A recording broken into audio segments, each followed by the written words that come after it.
국민의힘이 단일화를 놓고 내용이 격화된 가운데 어제 새벽 한덕수 예비후보가 국민의힘에 입당했습니다.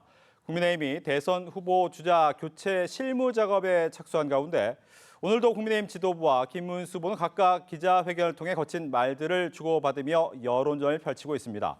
오늘 단일화 협상 당사자였던 한덕수 예비후보를 모시고 이야기 나눠보겠습니다. 안녕하십니까? 안녕하세요. 네. 일단 50년 이상 공직 생활을 하시다가 정치를 하겠다. 대통령의 출마를 결심한 계기는 어디에 있으셨습니까? 우선 우리나라가 누란의 위기에 처해 있습니다. 국제적으로 보면 통상 질서가 급변하고 있고 국제 질서가 요동치는 대변혁의 시대입니다. 국내적으로 보면은 갈등과 분열로 인해서 우리 공동체의 근간이 흔들리는 그런 상황에 있습니다. 한편 야당은 사법부를 괴멸시키겠다는 그런 의도를 가지고 대법원장과 대법관들을 탄핵하거나 조직 자체를 바꿔버리겠다 이런 거의 망발을 저는 하고 있다 이렇게 생각을 하고 있습니다. 우리나라가 지금 가장 어려운 이런 대내외적인 문제 그리고 경제의 문제, 사회적 개혁의 문제 이런 것들을 해결하려면 우리의 근본적인 제도, 질서 자체가 바뀌어야 합니다.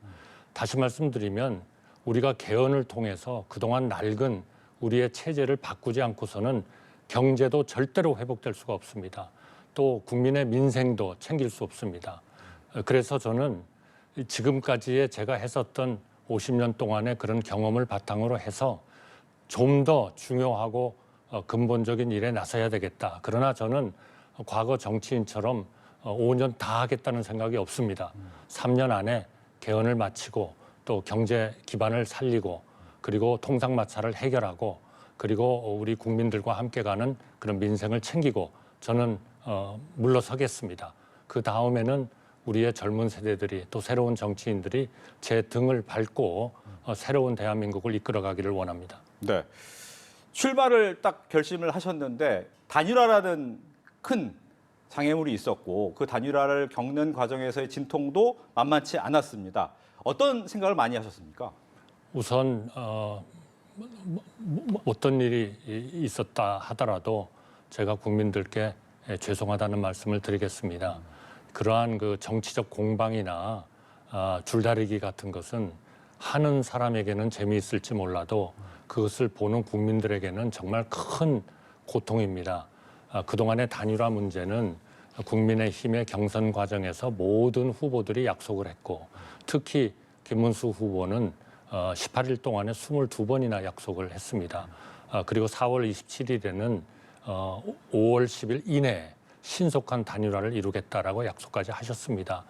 그러한 그 약속들이 지켜지지 않으면서 다소간의 혼란을 분명히 가져온 것은 사실입니다만 저는 앞에 말씀드린 대로 우리나라가 제대로 새로운 기반을 만들기 위해서는 우리가 정말 근본적인 이러한 그 일을 해야 되고 그것은 바로 이번 선거에서 그러한 그 개헌의 경제를 살리기 위한 개헌에 찬성하는 모든 분들이 연대하고 힘을 합쳐야 된다고 생각합니다. 국민의힘의 대선 후보로 나서셨던 모든 분들도 저는 똑같은 생각을 하고 계시리라고 생각을 합니다. 네. 김문수 후보 측에서 이제 이 단일화 과정에서 제기한 것이 이제 당 지도부와 교감이 있었던 거 아니냐라는 부분에 대해서 계속해서 이야기를 하고 있잖아요. 이 부분은 어떻게 설명하시겠습니까? 저는 그런 일이 있을 수가 없다 이렇게 생각을 하고요. 또 우리 경선에 대한 모든 규칙과 이런 것들도 당이 중심이 돼서 만들었다고 생각합니다. 따라서 단일화의 문제도 저는 처음부터 모든 것은 당에 일임하겠다 하는 입장을 아주 일관되게 가지고 왔습니다.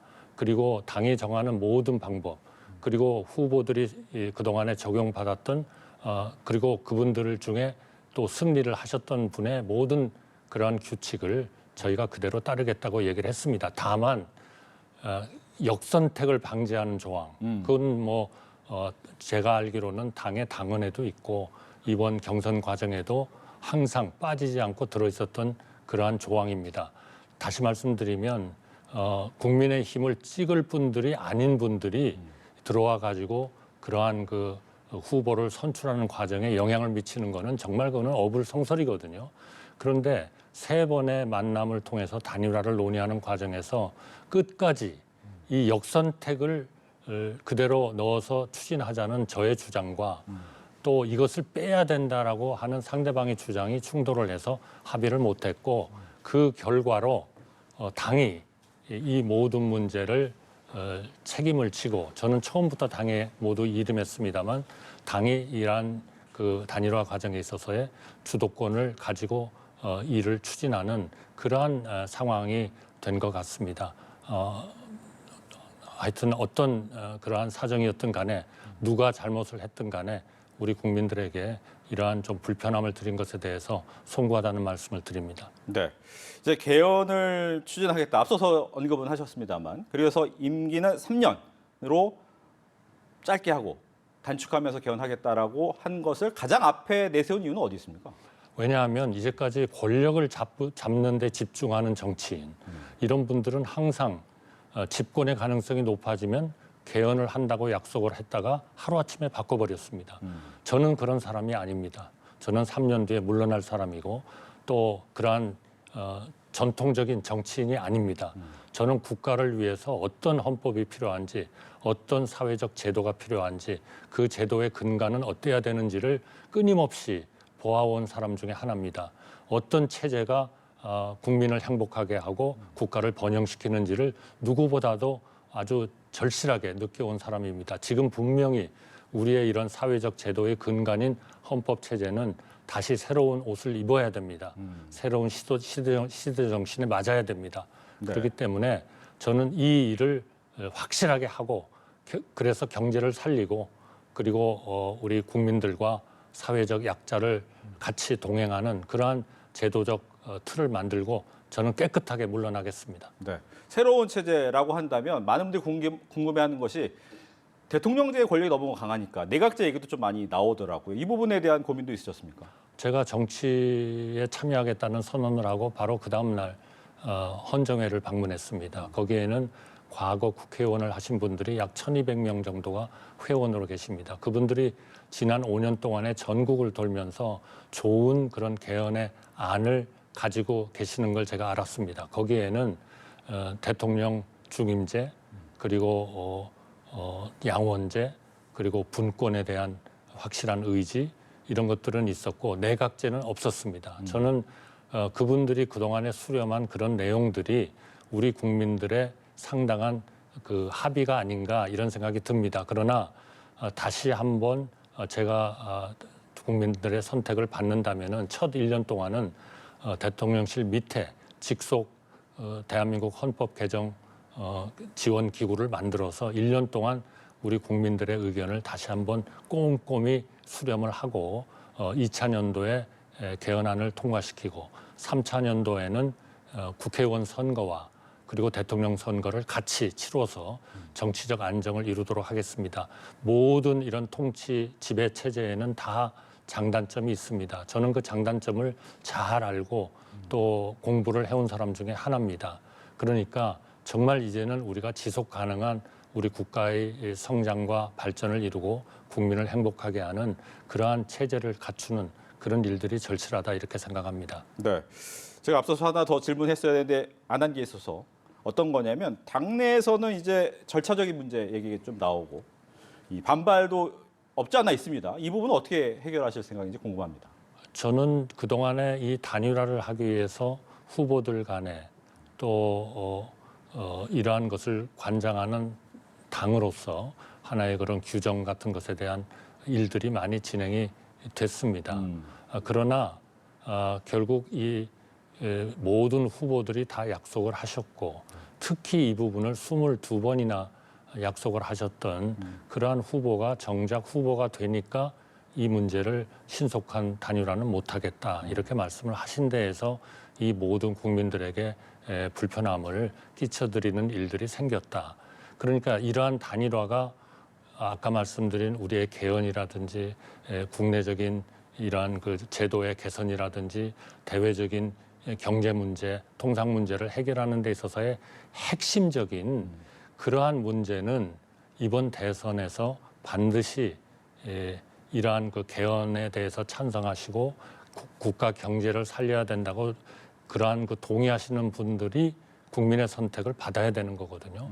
그것은 저는 단일화를 하지 않고서는 그거는 애당초부터 불가능한 얘기다 그렇게 생각을 합니다.